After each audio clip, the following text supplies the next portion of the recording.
open up in prayers. So, Pastor, can you do that? Yes, and Father, we just thank you once again. Maraming salamat po. Muli, Lord, that we are awake and alive in spite of this beautiful hot weather, oh God. So we just thank you once again, Lord, that we can commune again, Lord, that we can fellowship with you again. Maraming salamat po, Panginoon, for giving us another beautiful day. And Lord Jesus, we thank you again for you always supplies all our needs. That you are the God who completes, that you're the God who is faithful and just. Father, we just lift up to you our tongues, our minds, and our hearts as we deliver your message. Lord, we lift up to you the people that will be listening today to open their heart as well, Lord. Kung ano man ang plano mo, kung anong yung magandang plano tungkol sa pagsasama ng mga tao, Lord. Your plan A and your blueprint about marriages, about relationship, how to parent the godly way, how to be a good husband and a good wife, and to be a good parents, Lord. Para itinataas po namin sa inyo ang mga taong mayroong karamdaman, mayroong under the symptoms of God, and we speak life words to them. Whoever they are, Lord, we say, by your stripe, sa iyong pangalan, Panginoon, na iyong dugo at sa iyong mga latay, sila ay yung pinagaling na Panginoon. Maraming salamat po. And Lord God, we know, Lord, that where we are today, our identity, we are saved, we are redeemed, we are the healed, in the mighty name of our Lord Jesus Christ. Amen and amen. Okay po. So, sa mga nag-celebrate ahead of time ng kanilang mga kaarawan, happy birthday po sa inyong lahat this month of April. And of course, lahat ng po na nagsa-celebrate din kanilang mga wedding anniversaries. Okay? Alam niyo po kung sino-sino kayo. Alright? Happy anniversary po sa inyong lahat. So, Mama, you have something to greet there? Nagkaka-problem na ako sa... Okay, well, anyway. So, as usual, for those who are regular viewers po natin, okay, welcome po again to our family morning devotion. Amen. So, ang pinag-uusapan po natin dito ay yung mga plano ng Panginoon. Ang plano ng Panginoon. Ayan, nakakonect na ako. Welcome to Lilia Acid Labustro. Good morning, sis. And si Brother Jomar. Alam mo, sila talagang they really wanna attend Married for Life. But because of busyness, hindi nga na hahabol yung schedule. But we thank God for you na kahit sa ganito lang, you can receive from us, you can receive from the teaching. Mm-hmm. Stay connected lang. Amen. So, for the last weeks po, ang pinag-uusapan po natin about the his and her role. Alright? So, from the very beginning, the plan A of God, His design for perfect marriage or forever marriage. Okay? But we need to know that there's something that we need to put. To put in the right place, no? To put God first. To be remembered that always be reminded that to put God first at the center of any relationship. At all times, 24/7. So, pinag-usapan po natin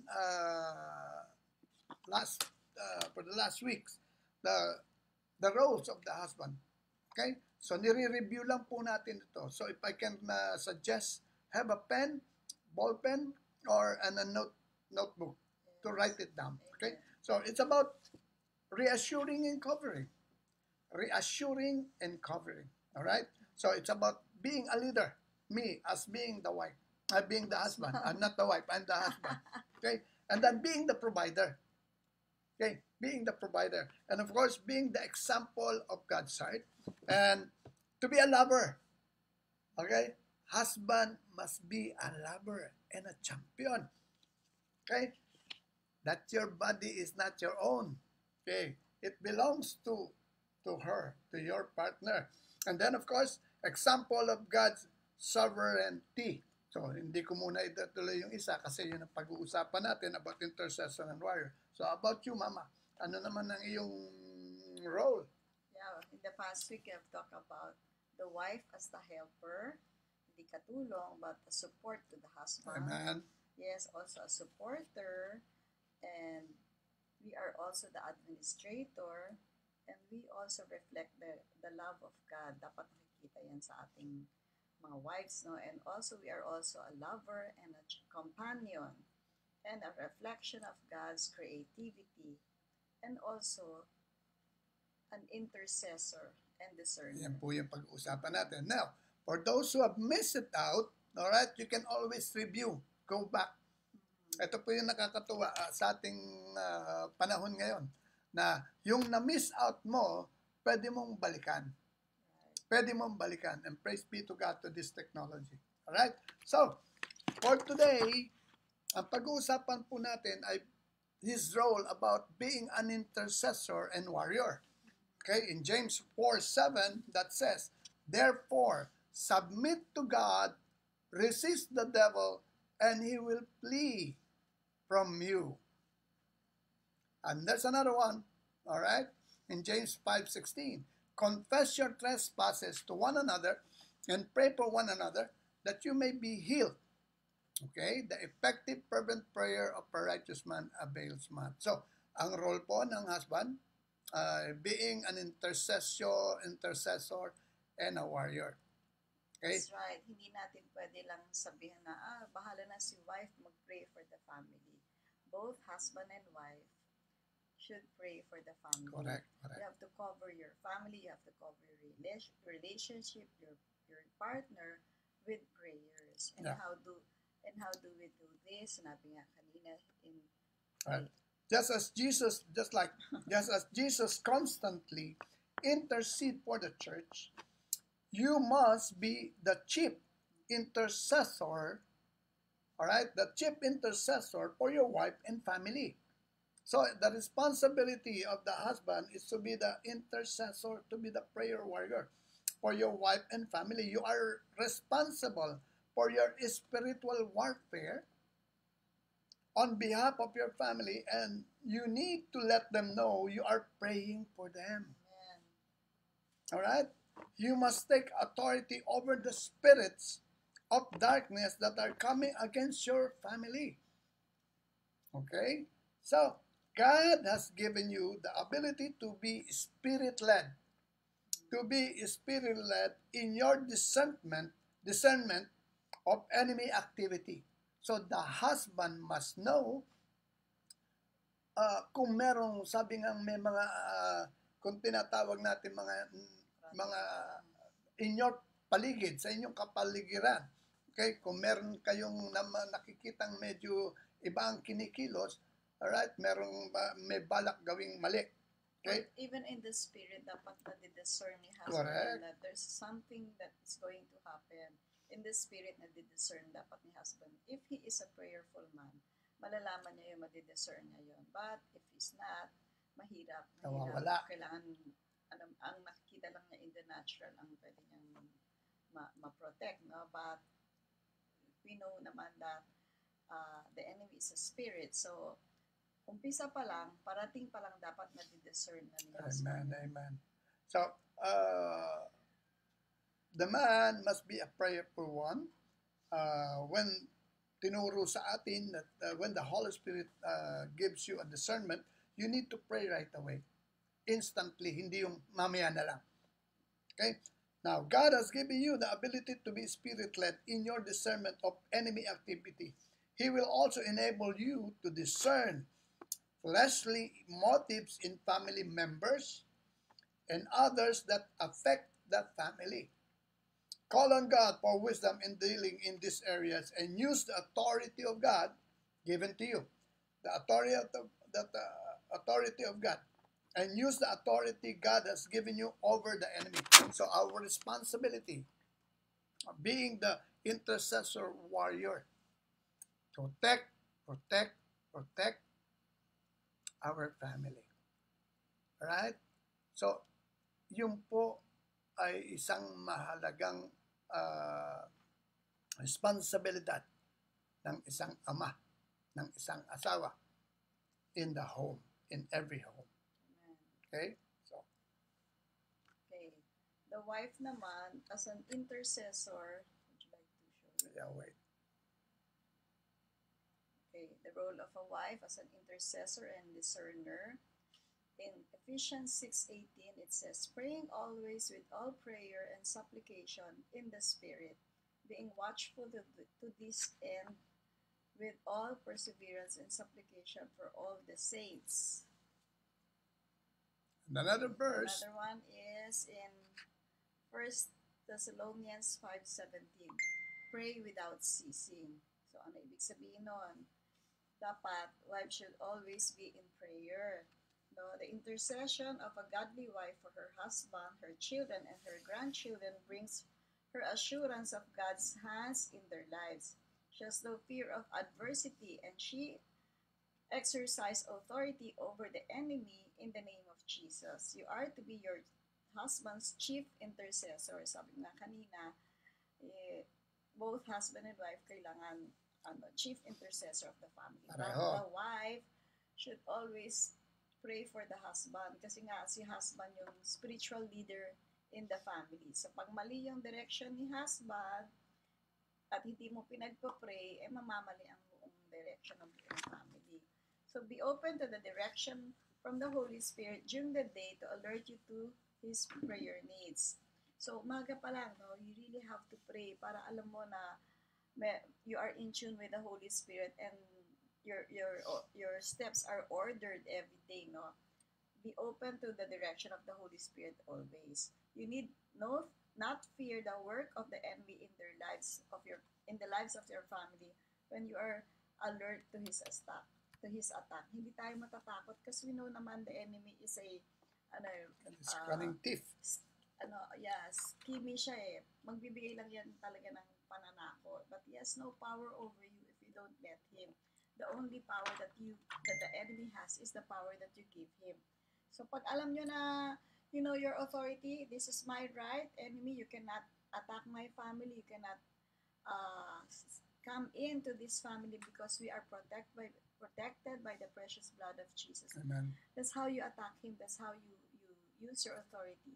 The name of Jesus, the blood of Jesus, and the power that you have, the authority that you have in Jesus. Amen. Right. And now, sa mga nasa Pilipinas ngayon, you can really feel, sabi nga, yung init ng araw. Okay? Kaya nga sinasabi namin, lagi nire-remind, drink a lot of water, stay away from too much sun. Okay, yes, if you need to work, or if you're a rider, your work is in the street, all right? So provide always covering. Okay? So that's another protection. Being a father, I've been telling my children, okay, always be relaxed, be cool at all times. Hindi yung pwedeng, porque kasi bata ka. Okay? Huwag kayong baka sakali lang, no? At this time we don't really know. Kaya nga, we always remind people. No, these are circumstances yes, that we have. Yes. But yun nga, we have the Holy Spirit. Now we know what to do at all times. But of course, in the natural, hindi lang naman Holy Spirit eh. In the natural, if you know that you have to protect yourselves from this and that, that's how you how you prepare yourself. Amen. So, ito po mga pinag-uusapan natin. These are all from the Book of Life. Nandun po lahat yan. Okay? So, yung mga responsibilities of the role of the wives and the husband, kailangan po nare-remind tayo at all times. Okay? So, especially for those going to get married, or for those who are going to get married, ahead of time, the learning process is already been given. So, lahat po ng kaaralan ay ibinigay na po ng Panginoon para sa atin. Okay? Kasi nga, there's always a forever marriage. Yung po ang plan A of God. So, don't miss out.